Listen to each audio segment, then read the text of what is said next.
presentar en esta nueva edición, la segunda edición, una nueva ponencia. Una nueva ponencia, una conferencia de lo que es este programa de Hoyo Conciencia. Hoy además tenemos la gran suerte de estrenar nuevo ponente y nuevo espacio. Este espacio, que como habéis visto, es una obra aquí de nuestra vecina y amiga Mayu. Es un espacio interdisciplinar en el que de verdad que te deseo, Mayu, lo mejor, que tengas suerte, porque sé que has puesto aquí todo el esfuerzo para que esto tenga un éxito. ¿Y se lo merece? Estoy seguro que lo va a tener.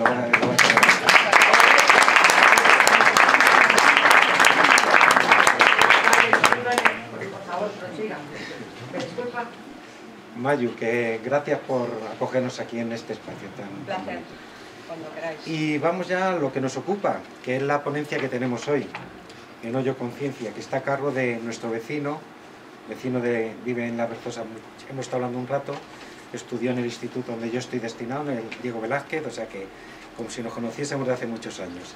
Aquí Antonio Acosta Iborra. No voy a hablar de todo su categoría como investigador, pues solo voy a decir que es catedrático e investigador del Departamento de Ingeniería Térmica y de Fluidos de la Universidad Carlos III de Madrid. Aparte de eso ha hecho otras historias, y luego lo que me ha sorprendido es que también hizo físicas, algo que no... Y me ha dicho que se sentía, es que como está rodeado de físicos aquí entre Miki, entre todos físicos, él dijo, pues yo voy a hacer también físicas. Y nada, es una persona con un currículum impresionante, de verdad, impresionante para lo joven que es. Y el tema que vamos a tratar, para mí es un tema que tengo un desconocimiento casi total. Vamos a hablar de las energías renovables, de la energía solar, de la aerotermia, la geotermia y todas las energías renovables. ¿Qué mejor en este momento? Porque todos sabemos en nuestra casa lo que ha ocurrido con las facturas, que de repente, donde pagábamos 400, ha ido a 1000, a 1500 euros. Entonces, aquí creo que estamos todos para aprender y a ver qué nos cuenta y qué podemos aplicar en nuestra vivienda para ahorrar algo que nos viene bien a todos. Y como siempre, al final va a haber un turno de palabras, de preguntas, que lo va a dirigir como siempre Miki. Y aquí sí que quiero aprovechar la ocasión para felicitar a Miki por muchas cosas. Una, porque fue el alma de este Hoyo Conciencia. Lo decía en la primera presentación que hice, cómo nace de una idea de Miki inicialmente de hacer encuentros incluso en nuestra propia casa para hablar de temas de ciencias. Y solo prohibía una cosa, que se hablara de política. ¿Te acuerdas, Miki, no? Sí. Solo podíamos hablar de cosas de ciencia. Luego derivó, se unió también Marisa, se unió, de verdad, un equipazo, y son lo que son el alma que en esta segunda edición vuelve a tener el éxito que tuvo en la primera edición.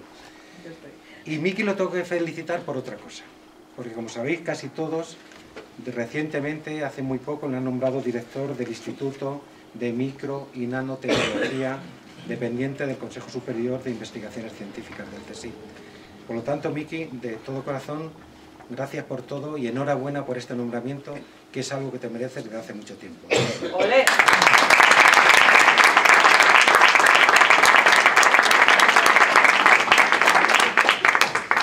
Lo vamos a concluir con un pequeño catering, que es donde realmente ponemos en escena lo poco que hemos aprendido o lo mucho que hemos aprendido de esta conferencia. No por ti, lo digo por la ignorancia que, por ejemplo, yo tengo sobre el tema. Y ahora os dejo con Marisa, que va a hacer ya la presentación oficial del ponente de esta conferencia. Gracias a todos y espero que siga teniendo el mismo éxito que tiene todas las conferencias de Hoyo Conciencia. Gracias. Gracias.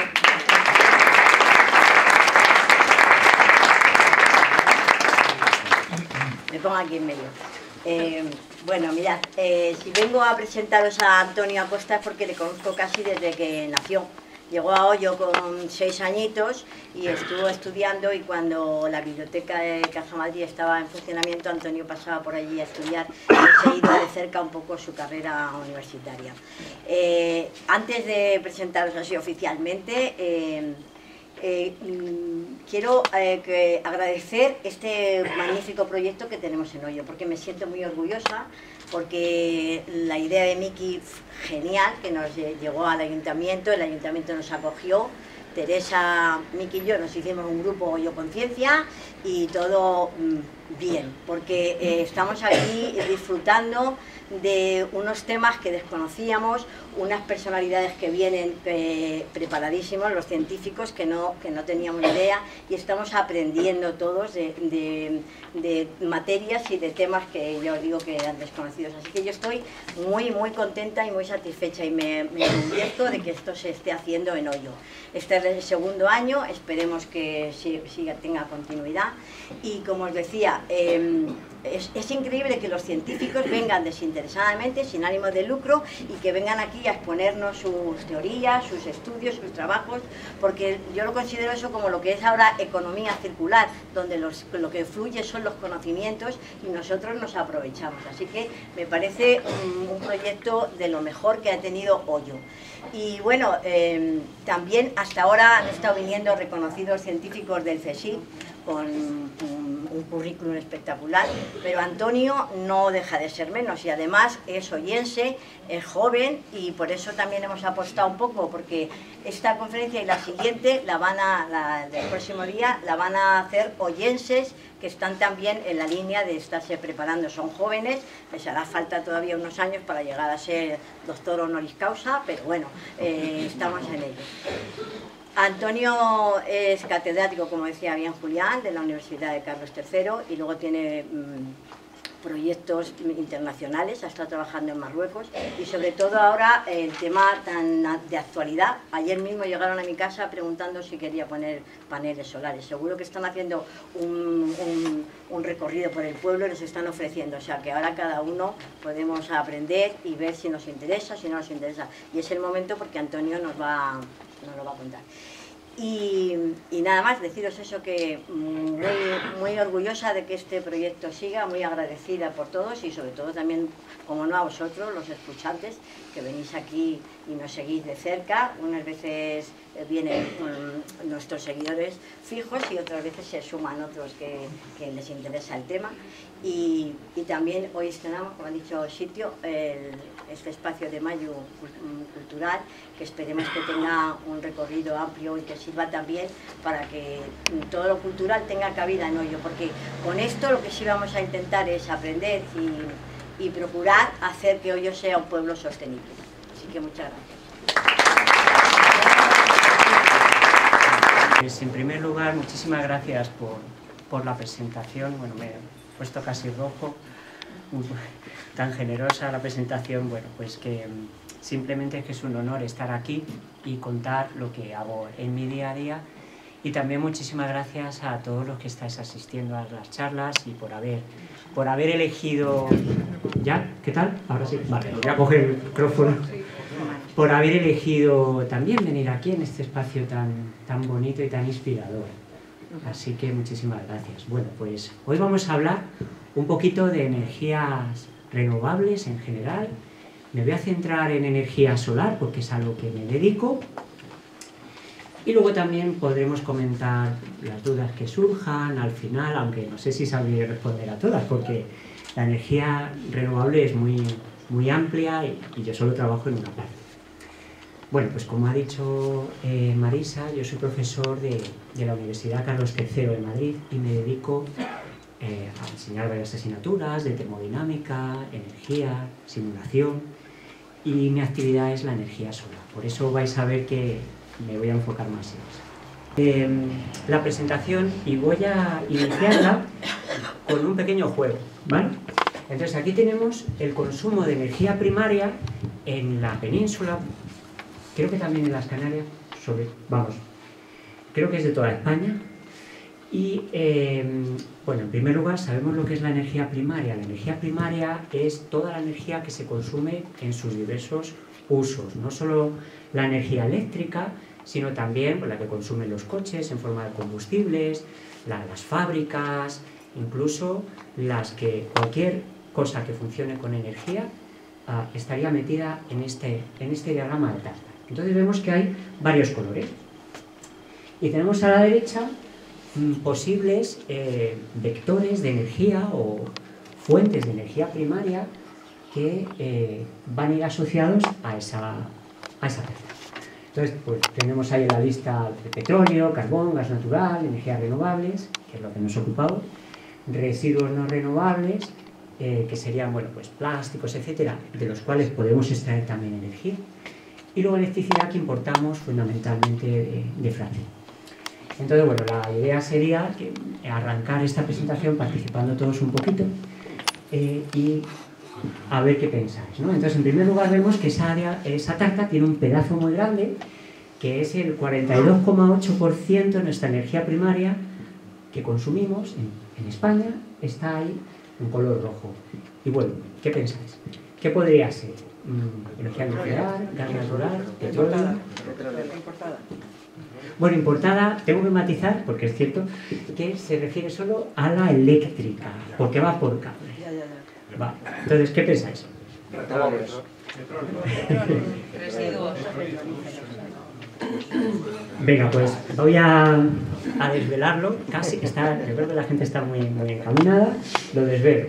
Pues serían productos petrolíferos, porque claro, es que el transporte consume mucha energía y se lleva de petróleo un montón. 40% de la energía de España, más o menos, pues se lo lleva el transporte y actividades asociadas.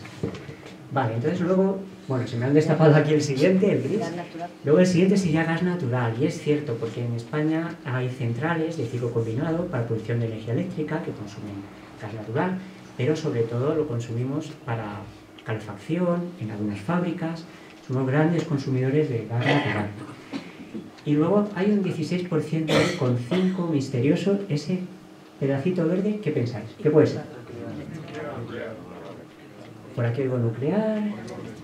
Renovables. Importada. Venga, vamos a desvelar. Ay.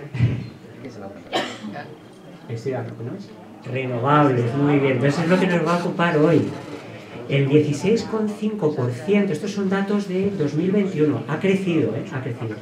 El 16,5 más o menos por ciento de la energía primaria, toda la energía que consumimos, procede de fuentes renovables. Luego vamos a ver de dónde es. Y luego tenemos otros pedacitos que, bueno, ya voy acelerando yo. El 12,5 es nuclear, tenemos una producción base de energía nuclear para energía eléctrica. Y luego tenemos ya menos, por ejemplo, el 2,6, que está aquí, sería carbón, todavía hay consumo de carbón en España. Aquí el carbón, por cierto, podría entrar desde calefacción, procesos en fábrica o generación de energía. Luego tenemos residuos no renovables y por último importamos del extranjero, en forma de energía eléctrica, un poquito, que es el 0,1%, que es lo que llaman saldo eléctrico, es lo que tenemos que coger de fuera. Bueno, ese es el panorama que tenemos ahora mismo en España, es decir, que tenemos un 16,5%, pero esto tiene que ir aumentando. Esto va a ir aumentando según una serie de compromisos que tiene la Unión Europea, a los que España está acogido, y la idea sería que ojalá aumentara en los próximos 20, 30 años hasta el 80%. Hay capacidad en España para eso, hace falta hacer unos cambios que luego hablaremos, pero España tiene bastante capacidad para llegar a esas cifras con la tecnología conocida y quién sabe en un futuro sin más. Ojalá fuera todo, 100%. Vale, pues después de esta introducción, ¿qué son las energías renovables? Ya que produce un 16,5% y nos interesa que siga aumentando. Bueno, ¿qué son? Bueno, si miramos la definición en un diccionario o por internet, veremos que son aquellas energías que se obtienen a partir de fuentes naturales. Bueno, en realidad esa definición es un poco genérica porque toda fuente es natural, incluso el petróleo. Pero aquí viene la segunda frase que nos dice que se repone más rápido que se consume. Y ahí está aquí. Por ejemplo, el petróleo es una fuente natural, pero lo estamos consumiendo a un ritmo que es mucho mayor del que tuvo que suceder para que se generara el petróleo a lo largo de millones de años, de plantas y animales, y ahora lo estamos consumiendo en muy poquito tiempo, a escala relativa de lo que es la antigüedad. Sin embargo, hay otras energías, por ejemplo la solar, que la vamos consumiendo a un ritmo mucho menor, o el viento, y lo consumimos de manera tan gradual que no notamos que se agote. El sol se está agotando, pero a escala humana no lo vamos a notar. Son energías que a nuestra visión no se van a terminar, al menos en el medio larguísimo plazo, lo que estamos acostumbrados. Y son energías asociadas a la naturaleza. Bueno, es lo que veremos hoy aquí. Por eso son interesantes de usar, porque además de que siempre las vamos a tener ahí, hay un potencial enorme. Por mucho que eleváramos el consumo, habría energía renovable de sobra y no se nos van a agotar. Bueno, ¿cuáles son las principales energías renovables? Las más conocidas son las de la izquierda, la eólica, la hidráulica y la solar. Pero también hay otras no menos importantes, como la geotérmica, la marina, la biomasa, que la estamos usando constantemente y muchas veces nos olvidamos. Luego recientemente han surgido otros nombres, otras energías renovables que son asociadas, ¿no? Por ejemplo, la aerotermia, que es lo que se llama también energía ambiental, que también la veremos, y que está muy asociada con las anteriores. Bueno, pues si miramos cuáles son los consumos de esas energías, actualmente, energía primaria, lo vemos aquí en la tabla de la derecha, que aparece la producción anual. El dato más reciente que he cogido del Ministerio es de 2021, y aparece cada una de las energías con un consumo de petróleo equivalente. Lo que aparece en esos números de la tabla son la misma energía, cuánto petróleo, cuántas toneladas de petróleo necesitaríamos para producir esa energía. Por ejemplo, para la energía hidráulica harían falta 2.547 multiplicado por 1.000 toneladas de petróleo para producir lo que se generó de energía hidráulica en España el año pasado, o sea, en el 2021, hace 2 años. Es decir, que es mucho la cantidad de petróleo que nos están ahorrando de consumo las energías renovables. Por ejemplo, la eólica, pues muchísimo más, 5.000 y pico miles de toneladas equivalentes de petróleo. Y así luego la solar, la fotovoltaica, todas con cifras del orden de 1.000. Luego hay energías que se están usando menos, pero hay mucho potencial, como la energía del mar. La biomasa también se está usando mucho, luego veremos por qué. Los biogases, etc. Aquí tenemos toda la tabla. Vale, pues vamos a empezar a hacer un repaso muy general de lo que son las energías renovables. Algunas de ellas probablemente las conocéis, otras no. Y bueno, luego, si queréis, después de la presentación, cualquier duda, pues, la ponemos. Bien. Quizá la más conocida es la energía eólica. En España, de hecho, es la que más actualmente genera en términos relativos de energía con respecto a la renovable. Todos hemos visto por la carretera o en algún campo los aerogeneradores, que son los molinos de viento, turbinas eólicas, que básicamente están situadas en tierra, aunque también las hay en el mar. Esto es una cosa que la Unión Europea además está promoviendo y que en un futuro, bueno, pues las costas de España, cuando se resuelva el problema que tiene España es que son costas muy profundas. En cuanto nos alejamos de la orilla del mar hay mucha profundidad, pero hay muchas universidades ya estudiando eso. También se instalarán en el mar para que sean menos intrusivas y porque el mar también tiene un potencial eólico mayor que la tierra. Bueno, ¿cómo va esto de la energía eólica? Pues si nos fijamos, todo aerogenerador eólico tiene arriba un cuerpo que se llama góndola y las palas aerogeneradoras, que son los perfiles aerodinámicos que, impulsados por el viento, hacen que rote. Rota un eje que está dentro de la góndola. Bueno, ¿qué hay dentro de esa góndola? Aparte del eje hay un reductor, un amplificador, porque bueno, dependiendo de la velocidad del viento, puede ser que necesitemos que vaya más rápido la máquina eléctrica, como es normalmente el caso. Tenemos una máquina eléctrica, a ver qué, un generador, aquí, y luego pues una serie de mecanismos que nos permiten orientar por aquí el aerogenerador para que siempre esté mirando al viento. La parte de delante es la que siempre mira al viento, porque está aerodinámicamente diseñado para que funcione mejor así. Bueno, pues entonces este aerogenerador, esta máquina eléctrica es la que, previa transformación después de la energía eléctrica, es la que manda luego a una línea central la electricidad que podemos sacar del campo eólico. Normalmente está asociado a muchos aerogeneradores en el mismo campo. Por cierto, cada uno de estos aerogeneradores genera desde los antiguos del orden de 100 kilovatios, 200, 300, hasta los más modernos que ya van llegando a 3 megavatios, 5 megavatios, los hay ya hasta cerca de 10 megavatios, suficiente para unos cuantos miles de hogares, para suplir la electricidad a decenas de miles de hogares. Es muchísimo cada aparato de estos. Vale, pues luego tenemos las centrales, la de energía hidráulica, las centrales de energía hidráulica. Y bueno, pues esta es la típica foto que siempre vemos cuando vemos una presa que tiene un sistema de obtención de energía hidráulica. Y lo que esto en realidad, el agua que vemos aquí saltar son los aliviaderos, porque si miráramos por dentro, bueno, pues el agua que pasa por el generador de energía de la central, pues va por un canal, que está por aquí, que tiene unas protecciones para que no se cuelen animales o plantas por ahí. Y bueno, lo que es el generador, pues está escondido, no se ve, está normalmente por la parte de abajo de la estructura de hormigón. Y eso igual, es una turbina, en este caso hidráulica, que genera energía a partir del movimiento del agua, que a su vez ese movimiento lo genera el salto de energía de la altura, de energía potencial que hay entre la parte de arriba de la presa y el desaguadero de abajo. Y bueno, hay un generador eléctrico y se manda energía a la red. Esto es la energía hidroeléctrica, que España tiene bastante tradición desde hace muchos años en este tipo de energía. Vale, pues bueno, también hay otros tipos de energía hidráulica que se conocen menos. Uno de ellos es la energía mini hidráulica. Es aquella que pues a lo mejor vale para alimentar una granja, una pequeña explotación o incluso una casa.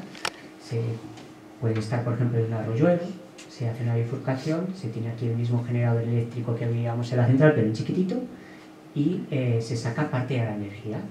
Las potencias obtenidas son muy pequeñas, pero son suficientes para aplicaciones locales, muy distribuidas, incluso que no estén conectadas a la red. Y luego hay otra aplicación tampoco conocida, o menos conocida, que son las centrales de bombeo, que se están usando actualmente para almacenar energía. Lo que hacemos es que durante el día, cuando hay mucha producción de energía eléctrica que no se va a consumir, pues se extrae agua de un represado inferior y se lleva a una presa superior mediante una bomba, y esta bomba consume energía eléctrica. Y luego, cuando hay mucha demanda de energía eléctrica o no hay suficientes renovables para cubrirla, pues se desagua de la presa de arriba en sentido contrario, hacia abajo, a través de otra turbina para extraer energía eléctrica. Entonces, estas centrales de bombeo es una forma muy inteligente de aprovechar, por ejemplo, el excedente de energía fotovoltaica que hay durante el día cuando hay mucho sol y que no se puede consumir, llevarlo a almacenarlo en forma de energía potencial y luego por la noche, cuando cae el sol y hay un pico de demanda, poderlo soltar. Sería una forma de almacenamiento de energía. Vale, pues, ¿qué pasa con la energía marina? He comentado antes que es la gran asignatura pendiente. España tiene muchísimo potencial de energía marina. Vamos a ver ahora los diversos dispositivos que hay y por qué no se están explotando. El primero de ellos es la energía de las olas, ¿vale? Consiste en sacar energía a partir del movimiento batiente de las olas. Hay muchos dispositivos, pero quizá el que está más desarrollado, y tenemos en España uno, ahora lo comentaré, es este de aquí, el de columna de agua oscilante. Aquí está el agua del mar, que está batiendo contra un escolladero, contra una barrera, y la barrera tiene una cavidad que cierra el agua por arriba, de tal forma que el aire se queda atrapado entre la cavidad y el agua de abajo. Cada vez que viene una ola, impulsa el aire como si fuera un pistón, y el aire tiende a salir por un orificio donde hay una turbina. Esta turbina es en realidad de aire, pero está movida por el flujo de las olas. Entonces este movimiento ascendente y descendente del agua mueve la turbina y se genera energía. En España hay una planta en Guipúzcoa que genera el orden de 200 kilovatios, todavía no es mucho, de energía de las olas, pero es comercial, está en operación. Y se cree que es una de las energías más prometedoras para instalar en la costa. Fue una de las primeras que se diseñó. Yo estuve trabajando en el proyecto fin de carrera en una turbina de este tipo, y creo que tiene bastante potencial. Falta el dinero, falta la necesidad, y bueno, creo que poco a poco se irá implementando. Hay algunas más en el mundo, no solo en España. Y luego hay más dispositivos, pues podríamos usar boyas, podríamos usar que se mueven con las olas, algunas están flotantes, otras están sumergidas, incluso como dispositivos que baten y son arrastrados como si fueran palancas por las olas.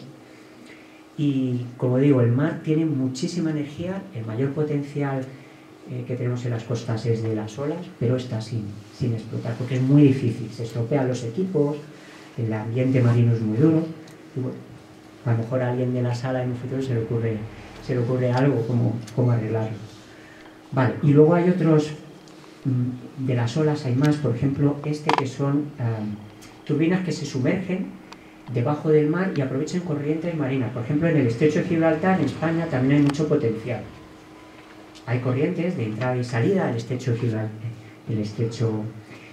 y pasan a gran velocidad, incluso a mucha profundidad, no molestarían a los barcos. Se trataría de hundir las hidroturbinas a cierta distancia y de ahí conectarlos a la costa. Ahí, la Universidad de Sevilla creo que se está trabajando bastante en esto y ahí, como digo, es muy prometedor. Y bueno, luego hay también energía de las mareas. En España no hay mucha, o no la hay, hasta lo que yo sé no hay, porque las mareas no son muy grandes. Pero bueno, en Francia sí que hay. Se trata de aprovechar las mareas, de hacer una presa y bueno, pues cuando sube la marea se embalsa el agua en esta presa y luego se va desaguando. Cuando baja la marea se vuelve a desaguar al mar a través de una turbina y se saca la energía. Vale, y luego está la energía geotérmica. El recurso geotérmico es el único que no procede del sol de los que hemos visto, porque el aire procede del sol al calentar las corrientes, al calentar la atmósfera y formar corrientes de aire, el sol. El agua también, las olas se mueven por el viento, que a su vez es movido por el sol. O sea que lo que estábamos viendo, casi todas las energías procedían del sol. Sin embargo, la energía geotérmica no, la energía geotérmica procede del calor que ha quedado retenido en el centro de la Tierra como consecuencia de la enorme compresión gravitacional que hay a medida que nos metemos para dentro de la Tierra. Entonces es un recurso que, como viene aquí, pues a medida que profundizamos tenemos muchísima temperatura, pero una enormidad. O sea, si profundizáramos muchos, 4.000, 5.000 grados, el problema es que no hay que vaya tan profundo. Pero no hace falta ir tan profundo, porque según vamos, aunque profundicemos un poquito, ya empieza a ser interesante la energía. Y ahí tenemos una clasificación a la derecha. Tenemos fuentes de muy alta temperatura, esto en geotérmica es temperatura superior a 150 grados, que ocurren a gran profundidad. A gran profundidad aquí implica alrededor de 4 kilómetros, haciendo un orificio, una perforación de 4 kilómetros. Luego tenemos temperatura media, entre 200 metros y 4 kilómetros, ya más abordable. Y luego temperaturas entre 30 y 90 grados, que siguen siendo interesantes, como veremos, y que son superficiales, son del subsuelo, es decir, no están más de 200 metros de profundidad, y eso es fácil de hacer un pozo a esa profundidad. Y bueno, ¿qué uso tiene la energía geotérmica? Pues actualmente tiene muchos, y tiene usos directos, pues por ejemplo, en balnearios, eso sí es muy conocido, en viveros que sacan energía del subsuelo para calentar las plantas, invernaderos, para calefacción, luego lo veremos, secado y también en otros procesos industriales. Y generación de energía eléctrica, que es la que tenemos aquí.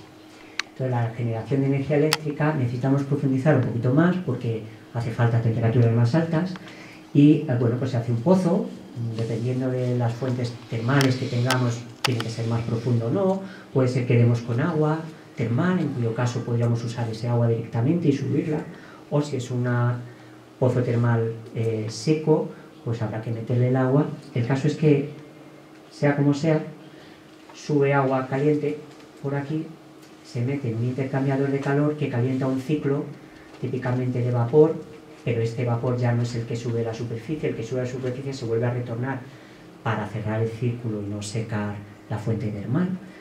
Entonces el agua que hay aquí, que es otro ciclo, es otro agua diferente, es la que se utiliza para, mediante una turbina de vapor, sacar energía y bueno, llevar un alternador y generar energía eléctrica. Vale, pues luego hay una aplicación que es la que tenemos más a nuestro alcance, que es aplicaciones domésticas o de edificación, que es generar energía para calefacción y agua caliente sanitaria, es lo que se llama geotermia, combinado además con bomba de calor. Entonces la geotermia combina el recurso geotérmico con el uso de un dispositivo que ahora veremos cuál es, que es el que he llamado antes bomba de calor. Aquí tenemos un esquema donde hay una casa y tenemos varios captadores, ¿no? Los captadores son estos tubos que se pueden...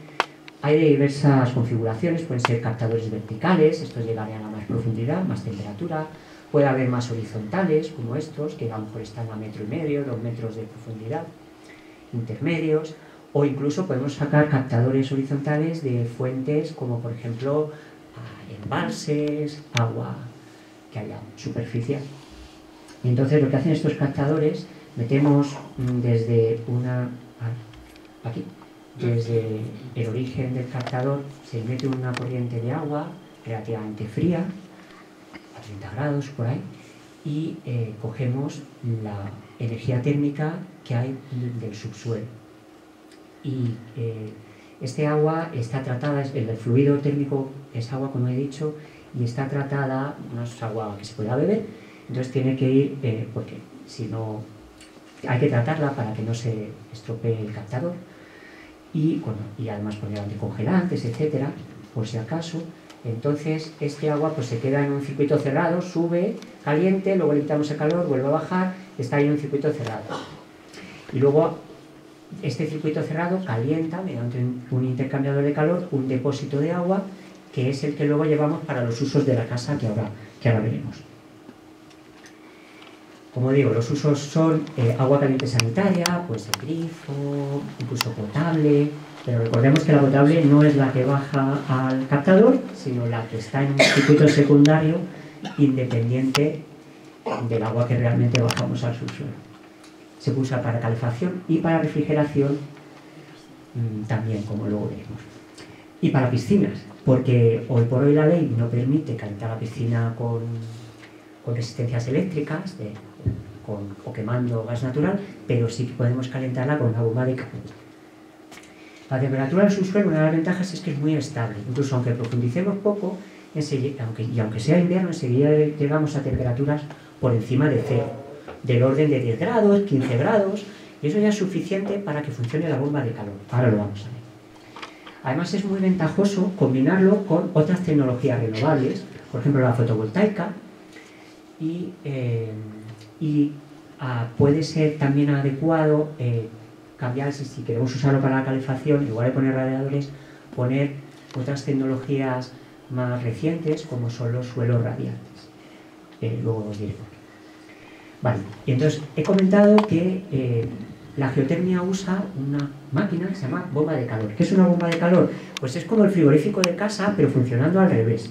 En lugar de producir frío, produce calor. La idea aquí es que tenemos el fluido que nos va a dar el calor, por ejemplo el agua que hemos bajado por el captador del subsuelo, y la metemos por aquí, a lo mejor entra a 30 grados y nos cede calor y sale por aquí el agua, bueno, entrará más, no sé, a lo que esté, y sale más fresquita. Entonces esto sería una entrada de energía renovable, que le voy a llamar QE. ¿Por qué? Porque aquí hay un fluido que se evapora, es como el fluido refrigerante del frigorífico, pero está aquí en una bomba de calor. Este fluido se evapora y coge calor. Entonces luego tenemos un compresor, comprimimos, y parte de la energía del compresor, energía térmica, se manifiesta en forma de más temperatura en esta parte de aquí. Y esta parte de aquí condensa el fluido que se ha evaporado antes. Lo importante aquí no es que condense o se evapore, es que esta parte va a ceder calor. El calor que antes hemos cogido lo va a ceder aquí, pero a mayor temperatura. Justo lo contrario que hace un frigorífico. Y luego el ciclo se cierra. con una válvula para volver a la presión inicial. Aquí el fluido refrigerante dando vueltas. Pero el efecto neto visto desde fuera es que cogemos un calor a baja temperatura del subsuelo, baja temperatura, como digo, 30 grados, un poquito más, según la fuente termal que tengamos, y lo sacamos a mayor temperatura, a lo mejor 40, 50, lo que necesitemos. O si estamos en un sitio muy frío, a lo mejor el fluido por aquí entra a 15 grados, o sea, está captando calor a 15 grados y por aquí sale a 30. Lo importante es que ha habido una amplificación de calor.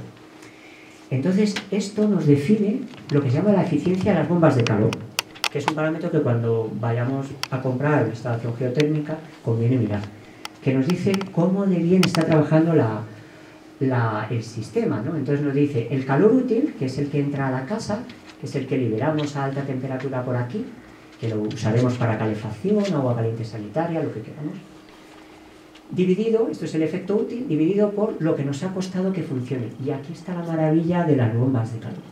Lo que nos ha costado que funcione, que es una energía eléctrica para impulsar el compresor, es muy poquito, alrededor de la cuarta parte o quinta parte. Y eso hace que tengamos este COP, que es el coeficiente de operación en árbol técnico, esté cerca entre 4 y 5. Y esto es maravilloso, porque cada kilovatio hora eléctrico que gastemos se nos va a manifestar en 4 o 5 kilovatios hora de calor. Y además pueden ser reversibles estas bombas. Si damos la vuelta al fluido, el fluido funciona al revés, puede ser que en verano no refrigere. En lugar de absorber calor por aquí, pues en lugar de ceder por aquí, nos lo va a absorber, y en lugar de cogerlo de la fuente del captador, lo vamos a soltar en verano hacia el subsuelo y luego lo recogeremos en invierno, o sea que encima vamos a almacenar calor estacionalmente. Claro, aquí tenemos una instalación, ¿cómo es? Esto tiene esto no está maravilloso. ¿Qué desventaja tiene? Pues que hay que hacer una instalación un poquito más complicada de lo que estamos acostumbrados. Normalmente necesitamos una sala o sótano de instalación, donde tenemos la bomba de calor, que está aquí, es esta, donde puede tener una pequeña acumulación, un acumulador dentro, como el que tenemos en cualquier caldera. Luego tenemos aquí las tuberías que nos vienen de los captadores del subsuelo, y luego tendríamos aquí, normalmente es aconsejable, sobre todo si queremos usarlo para calefacción, tener un depósito que acumule mucha cantidad de agua, para así absorber gastos puntuales cuando nos duchamos, etcétera, que es un depósito de tipo termoclip. Bueno, pues esto entronca muy bien con la última o penúltima forma que quería hablar, que se llama aerotermia. La aerotermia es como la geotermia que acabamos de ver, pero en lugar de sacar el calor del subsuelo, lo vamos a sacar del aire. Lo demás, el principio es similar al de la geotermia. Entonces aquí, como lo sacamos del aire, lo que se tiene es un dispositivo, este aquí, el evaporador, con unos ventiladores, que se pone en la calle. Estos ventiladores hacen pasar el aire de la calle y le roban parte de su calor. Y estaréis pensando, bueno, pero es que esto en invierno se hace, si estoy a 3 grados, ¿qué hace? ¿Me está metiendo frío a la casa? Pues no, porque como tenemos una bomba de calor, aunque este calor entre a baja temperatura, vamos a amplificar esa temperatura. Y la vamos a amplificar y va a salir, bueno, vamos a usar energía eléctrica, que la podemos sacar, por ejemplo, con un panel solar, ya sería el colmo de lo renovable, porque entonces no gastaríamos energía de la red, podríamos coger totalmente renovable solar, pero podríamos también cogerlo de la electricidad de la red y lo vamos a sacar a un cierto calor hacia la casa, amplificado. El problema de esto, porque tiene una ventaja, y es que es menos costoso y la instalación es menos complicada. El problema es que el aire tiene una mayor fluctuación a lo largo. En verano podemos llegar aquí en Hoyo Manzanares a 35 grados, no es raro, y en invierno pues bajo cero. Entonces, pues eso hace que la bomba de calor, la máquina que está aquí, pues no funcione tan bien, no tenga un coeficiente de operación tan alto. Pues a lo mejor su media es 3,8, 4, no llega a ser como el de la geotermia, pero aún así está muy bien. Lo podemos ir usando para calefacción, agua caliente sanitaria, lo que queramos, y la inversión inicial, como comenté, es menor. Eso hace que sea muy atractiva la aerotermia hoy en día y se esté instalando bastante, a precio de un rendimiento un poquito más bajo, pero aún así es ventajoso. ¿Y qué equipos tenemos? Como los de antes, tendríamos nuestra unidad de nuestra bomba de calor, pero ahora en lugar de tener captados de su suelo tenemos unos ventiladores que están en el exterior para coger el calor del aire. Bueno, y antes de terminar esta ronda de energías renovables y comenzar por la energía solar, quería hablar de la biomasa, que en realidad ya la conocemos todos. La biomasa es la energía que procede del material biológico. Esta energía ha sido captada en primer lugar desde el sol. Tanto los árboles como los animales, al final la energía que han cogido ha sido del sol. Y se genera biomasa, que pueden ser restos de podas, cultivos, incluso residuos animales y de residuos de las industrias agroalimentarias, por ejemplo, cáscaras de almendra, albiorujo, también purines de animales, etc. Todo esto tiene una energía y se puede usar. Incluso las aguas residuales urbanas, por ejemplo, las aguas fecales, pueden también tratarse. De hecho, en Madrid, en la Comunidad de Madrid, se trata y se saca de ahí biogás. Vale, lo que es importante ver de estas energías es que tienen producción neta de CO2. ¿Qué quiere decir eso? Pues aquí lo vemos con este dibujito, que, bueno, pues una planta al crecer absorbió CO2 para su crecimiento y también cogió calor del sol. Se generó la planta, la biomasa, y luego esto, cuando lo quemamos, por ejemplo, en una estufa, en una casa, vuelve a liberar este CO2 y absorbe un oxígeno. Y esto vuelve a empezar. Cuando este CO2 liberado se absorbe por las plantas liberan ese oxígeno y vuelven a generar biomasa. Con lo cual es un círculo cerrado donde el neto, en principio, no genera CO2. Es con generación cero. Por eso es interesante la biomasa en su aspecto fundamental.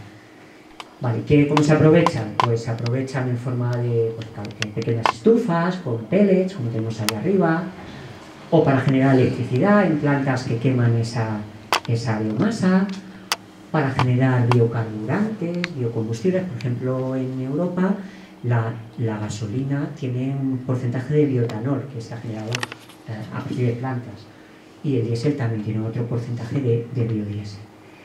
Y también para generar gas, por ejemplo, en las depuradoras de aguas fecales o de purines de cerdos, puede hacerse una combustión en una digestión química en un espacio cerrado, que se genera un gas, que es metano, y se puede luego quemarlo, convertirlo en calor, en electricidad. Bueno, y finalmente llego a la energía solar. Lo he dejado para el final. Y antes de hablar de energía solar, simplemente comentar qué es el recurso solar. Pues todo procede del sol. El sol es una gran masa donde hay fusión y está constantemente generando una energía enorme. Enorme digo, pues que la Tierra solo capta, la Tierra es un puntito, aquí está exagerado, pequeñito, que rodea al Sol, o sea, la mayor parte de la energía del Sol no va a la Tierra. Entonces, bueno, pues la corona solar está a una temperatura muy alta y eso genera una radiación electromagnética que nos llega y calienta a la Tierra. Parte de ella se pierde, como ven aquí, en procesos de reflexión, etc. Más o menos en el espacio extraterrestre, antes de pasar a la atmósfera, la radiación está a 1300 y pico vatios cada metro cuadrado enfocado al Sol. Pero luego cuando llegamos a la atmósfera, pasamos la atmósfera, pues baja un poquito, ¿no? Entonces tenemos, bueno, aquí aparece la curva de la radiación frente a la longitud de onda. Básicamente la longitud de onda de lo que nos llega del Sol es visible, no es casualidad, nuestros ojos están adaptados al Sol. También cogemos un poquito de infrarrojo y de ultravioleta, todo eso es la radiación solar. Las nubes se llevan un poco, es una pena, pero es así, se quedan algo ellas y otra parte se refleja. ¿Cómo va la irradiación solar en el globo terráqueo? Pues vemos aquí en color rojo las partes de la Tierra que más radiación solar reciben, y afortunadamente España, veis aquí está de Europa desde luego es de las que más recibe. Aquí lo amplificamos por comunidades y bueno, lo más rojo es lo que más recibe y lo más amarillito es lo que menos, y aún así recibimos mucho en la España peninsular y también en las islas, bueno, lo cual es muy interesante para España. ¿Y qué tecnologías hay para aprovechar el sol? Lo primero que se nos ocurre es el panel solar fotovoltaico, pero hay más. Hay solar térmica para aprovechar la energía del sol, lugar de producir energía eléctrica, en primera instancia producir calor. Por ejemplo, para las casas de baja temperatura o de media y alta temperatura, esto ya se utiliza para procesos industriales o para generar energía eléctrica. Y también hay solar pasiva, que utilizan ahora algunas casas, se llama con climatización pasiva, donde la propia morfología de la casa, las propias paredes, hace que se caliente el aire dentro de la casa sin transformarlo directamente entre medias en nada. Bueno, ¿y cuál es el funcionamiento de una célula fotovoltaica? No me voy a extender, pero se basa en el efecto fotovoltaico. Tenemos aquí un material que es típicamente un silicio, que tiene una cierta de elementos para doparlo, que haya electrones en la capa de conducción eléctrica en el material de arriba y haya huecos de electrones en el material de abajo. Básicamente esto es un sólido total, que cuando le llega la radiación solar, por efecto fotoeléctrico, parte de los electrones que estaban en el material sólido se agitan y pasan a un estado donde es muy fácil que se muevan. Pero debido a esta unión entre estos materiales, no pueden ir para abajo porque se lo prohíbe una barrera de energía electromagnética, es un efecto cuántico, pero sí pueden ir para el otro lado que les queda, que es por un cable donde unimos a una carga, por ejemplo una bombilla, un frigorífico, lo que queramos. Entonces, en resumidas cuentas, el Sol libera unos fotones que lo único que pueden hacer cuando se van acumulando aquí es moverse en el sentido que pueden, es decir, por este circuito, llegan al otro lado y ya sí que pueden ir hacia arriba porque pueden pasar en esta dirección. Es un efecto peculiar.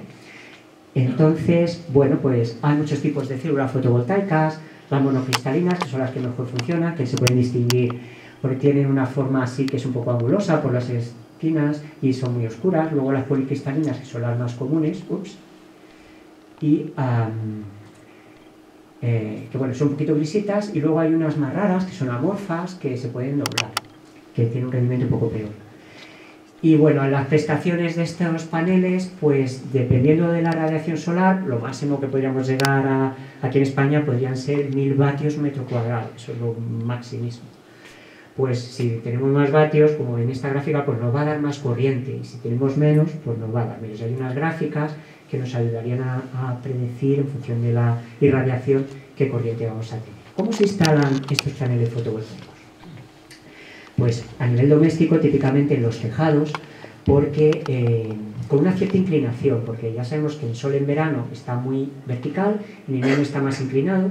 Lo típico es orientar estos paneles al sur, que es donde en promedio mejor miran al sol. Y esto define pues un ángulo de inclinación. Y luego, pues dentro de la instalación, típicamente lo que se necesita en una casa es primero un regulador de carga que nos va a adaptar esa energía que viene del fotovoltaico para limitarla y que no nos rompa otros subsistemas, y regularla un poco, porque la configuración de los paneles fotovoltaicos puede ser en serie, paralelo, etc. Una vez que hemos regulado la carga, podemos optar por almacenarla en batería. Esto es especialmente adecuado si no estamos conectados a red. Si estamos conectados a red eléctrica es opcional, aunque cada vez más aconsejable. Y luego tenemos un inversor que convierte la energía continua del panel fotovoltaico en alterna, que es lo que ya nos permite que funcionen los electrodomésticos de la casa. Lo llevaremos al cuadro eléctrico y de ahí lo repartimos a la casa como si lo enchufáramos desde el exterior.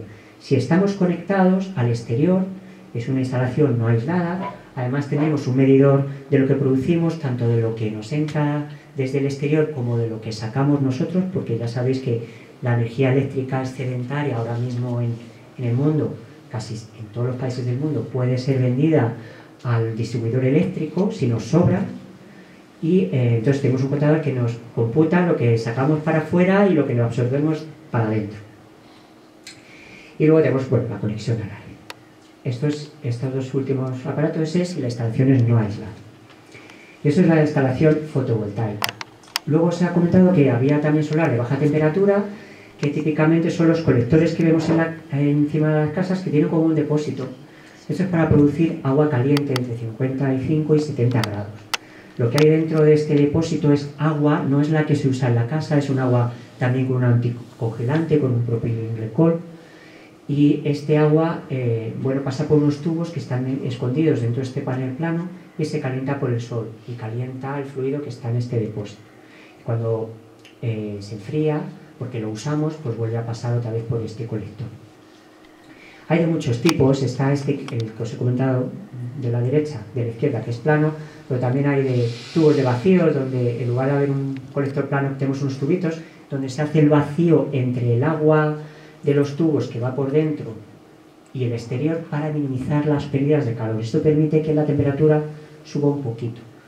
Y luego tenemos un panel solar termodinámico, su nombre así comercial, que en lugar de haber agua hay un fluido que cambia de fase, con lo cual todavía captamos más calor y controlamos la temperatura a la cual, porque cuando cambiamos de fase un fluido, por ejemplo el fluido refrigerante, la temperatura es constante, si la presión es constante. Entonces esto es adecuado si queremos controlar la temperatura. ¿Cómo serían las instalaciones?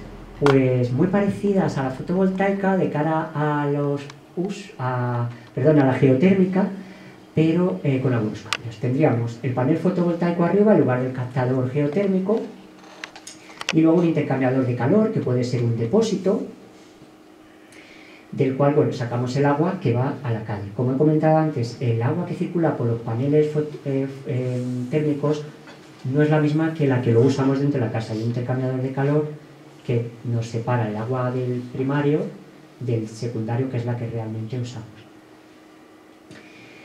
Y también podemos usarla para calefacción, no solo para duchas y agua caliente de la casa, sino para calefacción.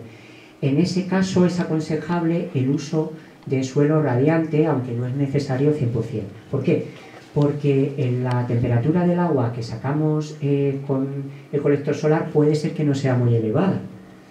Entonces el suelo radiante es capaz de calentar la casa aun con temperaturas no muy altas, con temperaturas de 40 grados, 50 estaría calentando una casa, mientras que para un radiador a lo mejor necesitamos 60, 70, etc. Pero no es necesario, es decir, incluso con 40 o 50 grados, con un radiador normal y un ventilador, lo que se llama fan coil, podríamos calentar una casa. Y por último, quería ya terminar con la producción eléctrica. Para eso se necesita, a partir de energía solar, para eso necesitamos mayor temperatura, media y alta temperatura. Las tecnologías que hay realmente en el mundo, y en España entre ellas, son cilindro parabólico, donde el agua se pasa por este conducto rojito, donde hay unos tubos que están protegidos con un vacío, y hay unos espejos que tienen forma de una parábola. Estos espejos amplifican la radiación solar y la concentran. ¿Cuánto la concentran? Del orden de 30 a 100 veces la radiación que llega. Por ejemplo, si tenemos 500 vatios metro cuadrado, estos espejos concentrarían la radiación aquí 100 veces más, o 30 veces más, lo que sea. Llegan a calentar las temperaturas del orden de 400 grados. Y el fluido que va típicamente por dentro es un aceite térmico. Luego eso es el que se lleva a la planta para generar energía eléctrica con un ciclo de vapor. Hay otros dispositivos, por ejemplo, un lineal Fresnel, que es muy parecido al parabólico, pero hemos roto el espejo en espejitos chiquititos planos, que son más baratos de construir. O las centrales de torre, que es a lo que yo me dedico, que tenemos los espejos separados, se llaman heliostatos, y enfocan cada uno de forma independiente a un punto de arriba de una torre. La concentración de esto es gigantesca, al orden de 1000 veces la radiación solar. Tenemos arriba megavatios solares por metro cuadrado. Y eso se genera un mayor rendimiento. Y luego hay otra tecnología que está todavía en desarrollo, lleva muchos años, pero no hay, es muy difícil, que es la de cilindro parabólico, que es lo mismo que lo de la torre, pero en lugar de tener muchos espejitos, se tiene un disco relativamente grande, parabólico, que enfoca un único punto. Aquí las concentraciones son gigantescas, pero hay mucho problema tecnológico y está todavía por desarrollar. Actualmente la central más prometedora a corto y medio plazo es la central de torre para producir energía eléctrica, porque es la que mayor rendimiento produce funcionan, como luego veremos, con sal fundida arriba. Es tanta la temperatura que se utiliza un fluido que es sal fundida. Y bueno, antes de centrarme en la central de Torre, ¿dónde está el mayor potencial de generación de energía eléctrica en España? En el sur. Estas son las plantas que tenemos ahora mismo en España de generar energía eléctrica a partir del sol. Son alrededor de 50 a fecha de enero de 2023, casi todas de cilindro parabólico, hay algunas de Torre y algunas de Fresnes. En total tenemos 2,3 gigavatios eléctricos instalados. Es bastante impresionante. Estos instalados, además, gracias al almacenamiento, se puede producir energía de noche, porque el almacenamiento nos prolonga típicamente hasta 9 horas la energía que hemos captado del sol. Se almacena en los depósitos que tienen un fluido caliente. Y bueno, mensualmente, para que nos hagamos una idea, bueno, tenemos esta tabla de los megavatios. La provincia que más produce es Badajoz. Son afortunados que tienen bastante sol y cielo limpio. Y Sevilla también. Y bueno, pues hay Murcia un poquito. Tenemos sobre todo el sur de España. Vale, pues como he dicho, yo me dedico, simplemente unas breves nociones, yo me dedico a las plantas de Torre, que son las más prometedoras. Aquí tenemos un ejemplo, esta es la planta solar que está en Sevilla, de Gema Solar. Es súper conocida en el mundo porque tenemos que estar orgullosos en España de esto. Fue la primera planta de torre comercial que se construyó en el mundo, que está funcionando desde 2011 de forma casi impecable.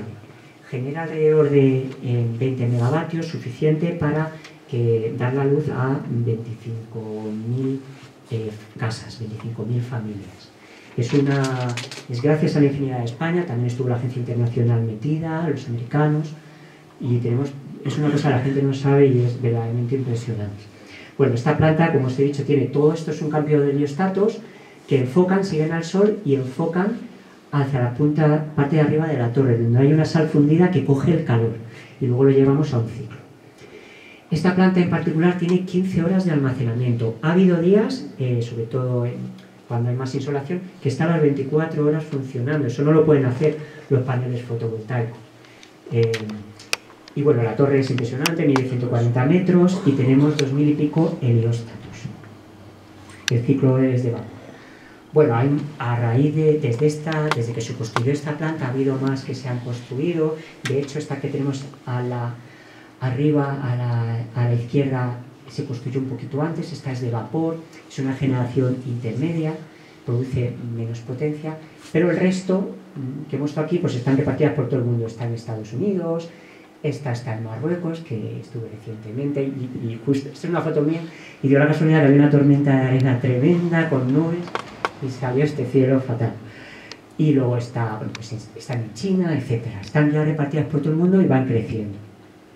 ¿Cómo funciona? Ya os he comentado que hay una sal fundida que capta el calor y se almacena en depósitos gigantescos con sal fundida.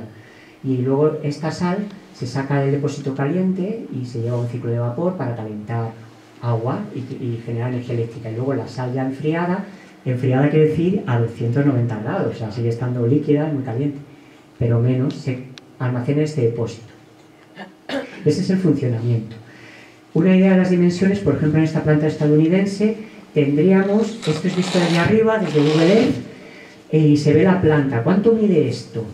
Pues es gigantesco, ¿no? Tiene un radio de casi 2 kilómetros, el perímetro de 8 y pico kilómetros, y los espejos tienen que apuntar desde esa distancia. Es decir, es como si estuviésemos en Madrid, la plaza de Cuzco, e intentáramos tirar una flecha y colarla por el orificio de arriba de la Torre Repsol. Eso es lo que tienen que hacer los heliostatos todos los días, enfocando a la planta. Es un proceso muy complicado, pero funciona. Y España pues ha ido desarrollando cosas de estas también. Vale, pues ¿qué retos hay en estas plantas para terminar? Pues uno de ellos es el receptor, la parte de arriba, porque es lo más caliente, y este es un receptor. Está formado por muchísimos tubos muy chiquititos y por dentro de los cuales va la sal fundida. Entonces la sal entra a una temperatura de 190 grados, que es altísima, y se va calentando, va haciendo un zigzag, va subiendo por los tubos. ¿Los tubos? ¿Cuts? Ya esto ha dicho ya que ya me tengo que callar. ¿Puede ser? ¿Se le ha puesto aquí el protector de pantalla? Se ha suspendido. Se ha suspendido. Oh. Ah, mira, esta, no sé. Vale, esto es un aviso que ya tengo que terminar, así que voy a ser breve. Vale, pues nada, la sal va zigzagueando por los tubos, unas veces sube, otras baja, recorriendo todo el panel de la torre en perímetro. Esto mide 10 metros por otros 10, esto es muy grande, hasta que se calienta y sale a alrededor de 560 grados Celsius. Vale, pues esta es una tecnología que es muy complicada, todavía está en proceso de, a pesar de que hay plantas, de entender y de mejorarla. ¿Cuáles son los retos futuros? Pues mejorar la fiabilidad de estas plantas solares de torre para que no se rompan, se están rompiendo algunas, que sean más flexibles, que arranquen cuando nosotros queramos que arranquen y se puedan parar rápidamente, etc. Entonces nosotros desde la Universidad Carlos III estamos trabajando en varios proyectos donde tocan esos aspectos. Esto es un esquema, no es importante, pero bueno, pues estamos estudiando los receptores, los depósitos en los tanques de almacenamiento, los intercambiadores de calor, etcétera, porque todos estos dispositivos están funcionando en condiciones tan extremas. Todos los días hay que apagar la planta, quizás si no logra funcionar 24 horas, volver a arrancar. Si pasa una nube también hay que pararla y eso acaba dañando los componentes de la planta solar. Pero creo que merece la pena, porque son la única respuesta que tenemos con energía solar a corto plazo para poder absorber la demanda de energía a cualquier hora. Bueno, esto forma parte de un proyecto del Ministerio. Bueno, si me saca, por ahí ha quedado con el que me saca una foto. Así se me ve la letra encima, yo creo. Vale, pues ya está. Bueno, pues mientras voy contando, este es un proyecto que quería agradecer que está siendo sufragado por el Ministerio y también por la Unión Europea. Estamos ahí varios colaboradores. Muchísimas gracias. Y luego, bueno, ¿qué más retos hay? Y esto es muy interesante porque todavía no se está empezando a hablar de esto, pero lo vais a oír hablar. Y es, ¿qué pasa con la generación eléctrica de renovables? ¿Se puede alcanzar? ¿Hay algún problema? Pues desgraciadamente hay sus problemillas. Aquí en amarillo tenemos la energía solar fotovoltaica. Esto es el consumo a lo largo de las horas del día, y los distintos colores son las energías renovables que hay en el panorama español. Entonces tenemos esta parte más amarilla está sacada a las 12, alrededor de las 12 de mediodía, que es cuando más energía solar hay. Es decir, que tenemos mucha cantidad de fotovoltaica, afortunadamente, pero claro, no vamos a lo mejor no se consume toda. ¿Qué se hace? Pues claro, esto está generando dos efectos. Por un lado, que las energías a las 12 de mediodía, si cogemos una tarifa que nos discrimina por horas, están súper baratas, deberían de estarlo. Otra cosa es que como nuestros consumidores nos lleguen, porque hay un exceso de energía. La fotovoltaica es relativamente barata. Pero claro, luego llega por la noche, a las 8 o 9 de la noche, que todos empezamos a cenar y a encender la televisión, etcétera, y ya no hay fotovoltaica y tienen que saltar las otras plantas como locas, las de gas natural, las que haya, para suplirnos esa demanda. Entonces, claro, están las plantas convencionales constantemente funcionando a tope por la tarde, por la mañana un poquito, y parando o bajando a mínima carga por el día, y eso las acaba rompiendo también. Eso es un problema muy grande que genera lo que se llama la curva de Pato. Y esto está pasando, va a pasar en España, está pasando un poquito, y luego está pasando en otros países que nos llevan la delantera en fotovoltaica, como Estados Unidos y la parte de California. Y es que esta curva que veis aquí, debajo del Pato, el Pato es una broma, pero se llama así, bueno, pues esta curva es lo que tienen que generar las energías que no son renovables. Claro, a mediodía las renovables, las que no son renovables, las centrales de gas natural, etcétera, tienen que parar casi, porque es que sobra energía fotovoltaica. Y luego rápidamente, cuando se pone el sol, tienen que arrancar o ponerse a plena potencia, porque ya se paran las fotovoltaicas. Entonces, esto con los años está siendo cada vez más exagerado. Entonces, va a dar lugar a un problema si no hay sistemas de acumulación de las energías renovables. Las baterías es el futuro de la acumulación de la energía eléctrica, están todavía en proceso, y hoy por hoy la única respuesta a medio plazo y corto plazo es las energías solares térmicas con una acumulación de energía y los bombeos de agua en empresas. Y esto es lo que hay. Si queremos llegar al objetivo del 80% a 2050, pues tendremos, o a 2030, y al 100% ojalá en 2050, tendremos que almacenar energía. Y ahí está la respuesta de lo que acabamos de ver de las centrales de torre que se están desarrollando en España, bueno, y en todo el mundo. Vale, pues para terminar, hablar de más retos que quedan, como incrementar la competitividad, bajar todavía el precio, aunque ya hemos llegado a un punto de inflexión donde las renovables ya hoy por hoy son más baratas, la energía eléctrica renovable, que cualquier generación con combustible fósil. Y hay que aumentar la sostenibilidad de estas centrales y su ciclo de vida. Entonces, en relación a esto, pues bueno, futuros desarrollos ya para terminar que se van a hacer, pues estas centrales todavía inventar fluidos de trabajo, desarrollarlos que funcionen a mayor temperatura, generar combustibles solares, especialmente para aviación, donde todavía el hidrógeno va a ser muy difícil de aplicar porque ocupa mucho volumen. Mejorar el diseño de la operación con inteligencia artificial, hay muchísimo esfuerzo usando la inteligencia artificial para interconectar redes de energías renovables, no solo solar, que se autogestionen. Y análisis de ciclo de vida ambiental, todo tiene un impacto, las renovables también, sobre el ecosistema. Y es un esfuerzo internacional, en particular, bueno, pues nosotros estamos, en toda Europa se está colaborando, aquí tenemos un conglomerado de universidades que están todas trabajando muchísimo para generar todos estos avances y bueno, estamos también bajo un proyecto europeo que aparecería por ahí. Y con esto pues he terminado la presentación.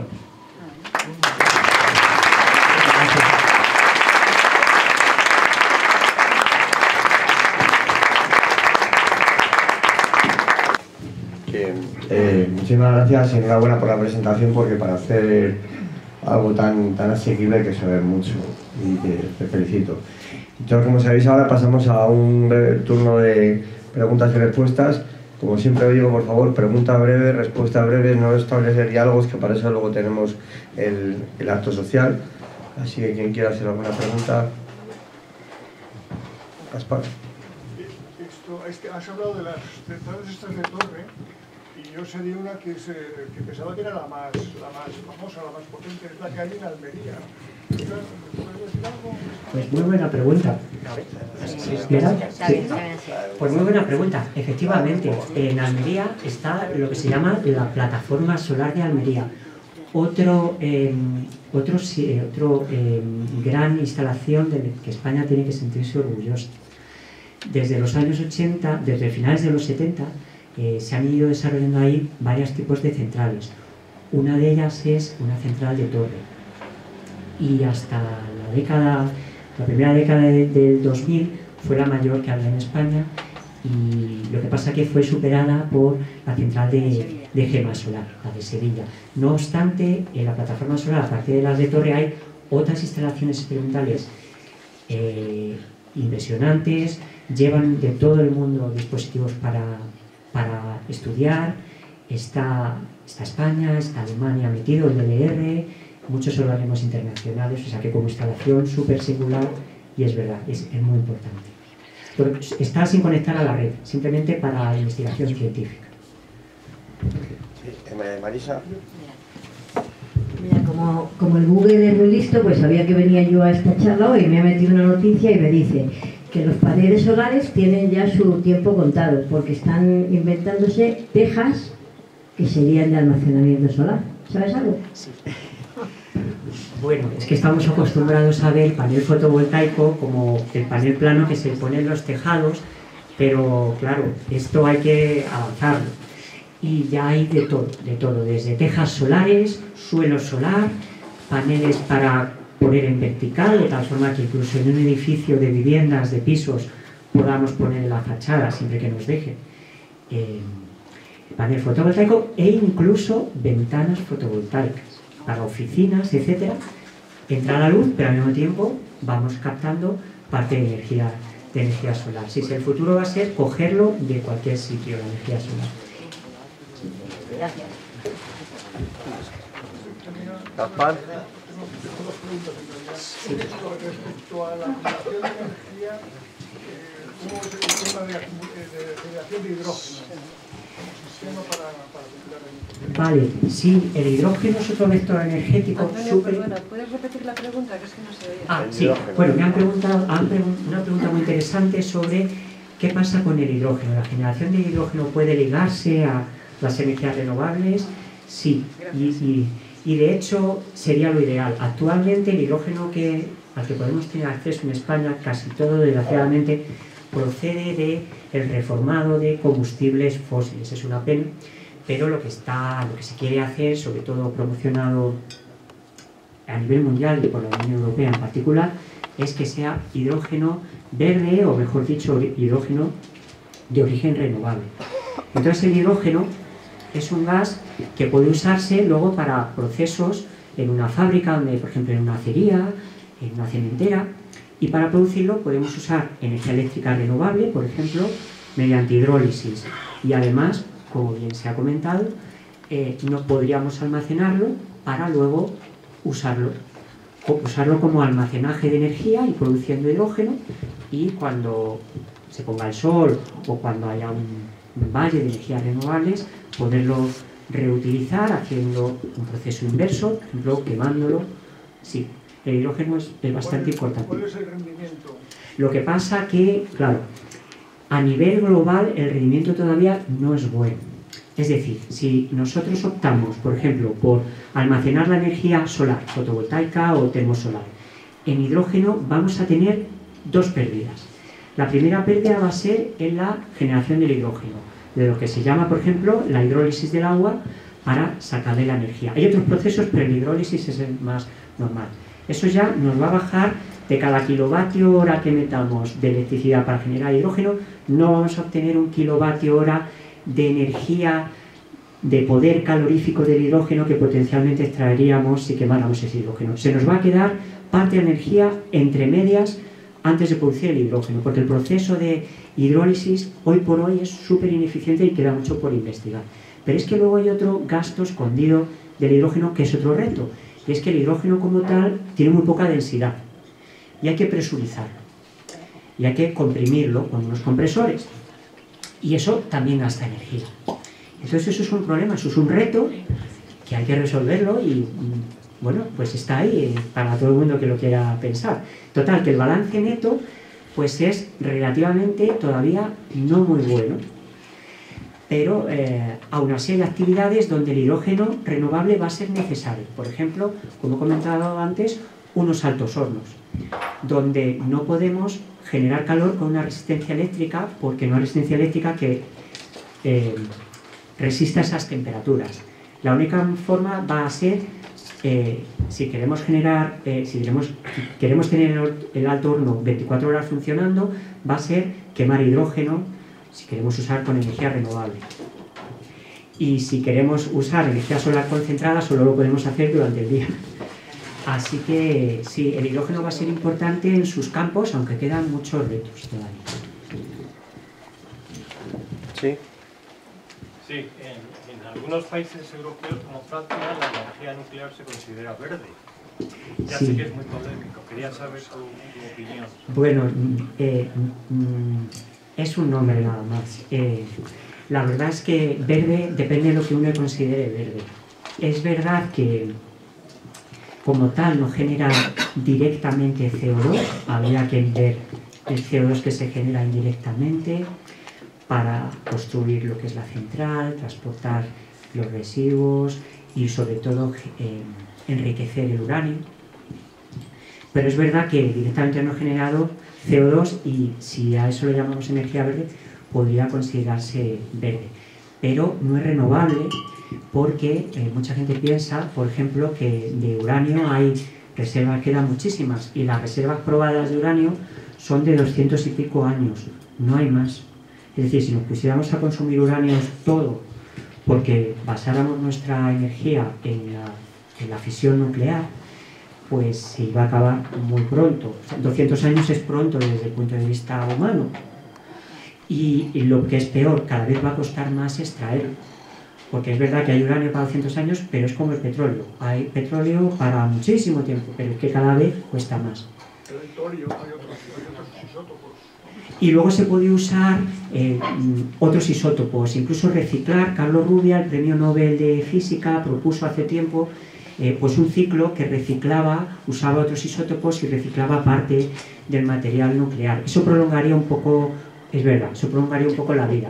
Yo veo el principal problema de la energía nuclear, que es impopular y que le dejamos a las futuras generaciones un problema sin resolver, ¿no? Que, bueno, pero no sé, cada cosa tiene sus cosas buenas y sus cosas malas. Creo que nos puede también salvar ante una crisis de energía, nos podría salvar bastante la producción energética. Hay que mirar los pros y los contras.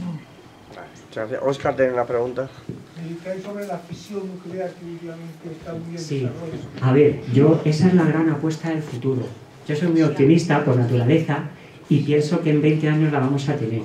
Quizá no a nivel súper comercial, pero en pocos años van a haber sorpresas con la fisión nuclear. Espero no equivocarme. Luego, la energía nuclear es la eterna de los 50 años. Se lleva diciendo desde hace mucho tiempo que faltaban 50 años para la fusión nuclear. Pero es verdad que últimamente hay esperanza de que no solo el ITER, el gran reactor experimental, que se está instalando a nivel internacional en Marsella, sino a nivel de empresas privadas, y hay bastante esperanza de que en una media de 10-20 años puedan surgir conceptos de fusión muy abordables a nivel de país, que puedan construirse centrales. Entonces, yo creo que a largo plazo, desde luego, que es la única solución, porque nuestro consumo energético per cápita va subiendo. Entonces, a largo plazo creo que va a ser la única solución la fusión para la demanda que hay de energía. A medio plazo todavía vamos a subir con las renovables. Probablemente las renovables nunca mueran, siempre las vamos a tener ahí y pueda haber un diálogo entre las renovables y la fusión. Pero es verdad que es la gran apuesta y hay muchas esperanzas de que nosotros, los que estamos aquí, lo veamos funcionar centrales de fusión. Y es inagotable, se supone, teóricamente, porque el material, que es deuterio, es también tritio, se puede obtener o generar de manera relativamente fácil, no es como el uranio. Vale. Y los residuos son desde luego menores, porque los residuos, aunque la gente dice que no hay residuos con la fusión, pero se inactivan en pocos años. Residuos radiactivos, pero se quedan inactivados en decenas de años, nada más. Vale, dos breves preguntas últimas y luego ya pasamos al acto social. Sí, en relación con los reactores nucleares de fusión, ¿cómo transformarán los viajes espaciales? ¿Cómo transformarán los viajes espaciales de los cohetes químicos a los pues ojalá lo supiera yo. Pero la verdad es que también hay muchas esperanzas. Yo no soy experto en eso, no lo sé, no sabría decir, pero es verdad que per se, por concepto, la densidad energética que da la fusión es tan alta que con un poquito de masa que llevemos de hidrógeno, por ejemplo, pues podríamos generar grandes energías. Eso entonces cambiaría radicalmente, en caso de ser factible, pues los viajes espaciales, donde no tenemos otro recurso nada más que la solar y la fusión, no hay más. Entonces, pues sí, pienso que cambiaría muchísimo, pero no soy experto, esto es hablándolo sin conocimiento. Vale, ¿sabes? Una pregunta. ¿Cuál es el reto que hay con respecto a las tierras raras? Y bueno, todo el tema de cómo dependemos de otros países por la protección ambiental que hay en la Unión Europea y que no nos hace al final ser competitivos y ser o que nos podamos autoabastecer. Entonces eso va a ser un problema y está siendo un problema ya geopolítico y por otro lado nos condiciona todos los aspectos de energía. Pues sí, la verdad es que eso entronca muy bien cuando hemos terminado la presentación hablando de sostenibilidad, y es que es verdad, para producir, por ejemplo, los paneles fotovoltaicos y las baterías, actualmente necesitamos unos elementos que son relativamente escasos, que se denominan tierras raras. Y desgraciadamente no están localizadas, al contrario que las energías renovables, que están muy uniformizadas, su obtención son muy democráticas, las energías renovables están por todos lados, las tierras raras no. Y además coincide que geopolíticamente pues bueno, están en algunos países en situación delicada o con conflictos.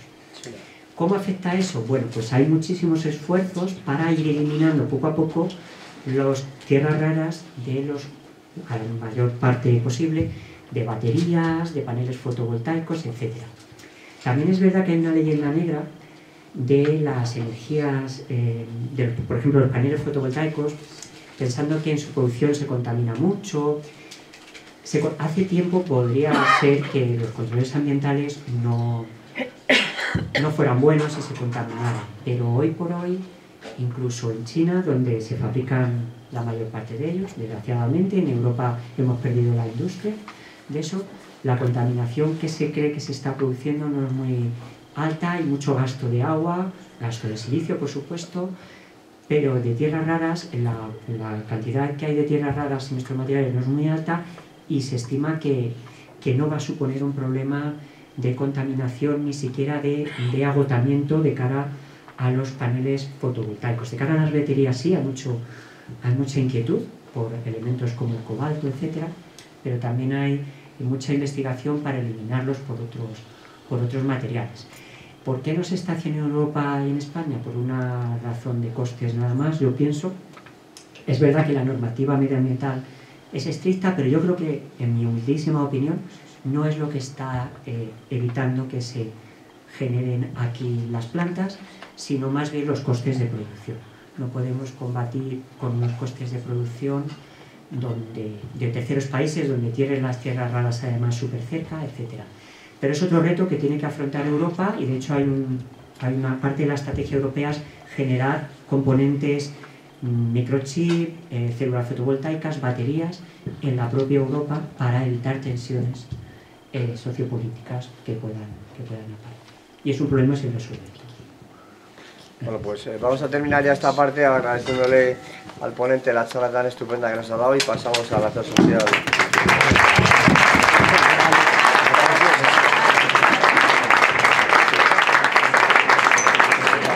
Como siempre... Bueno, como siempre sabes, tenemos un detalle con los ponentes que tenga que ver con sus temas de investigación y también con sus... Sí, que decimos que siempre terminamos con un pequeño detalle para agradecer al ponente el esfuerzo de dar la charla y que intentamos que combine por un lado pues su tema de investigación de lo que nos habla con, bueno, pues con sus aficiones o hobbies, y en este caso pues ya vais a ver lo que es.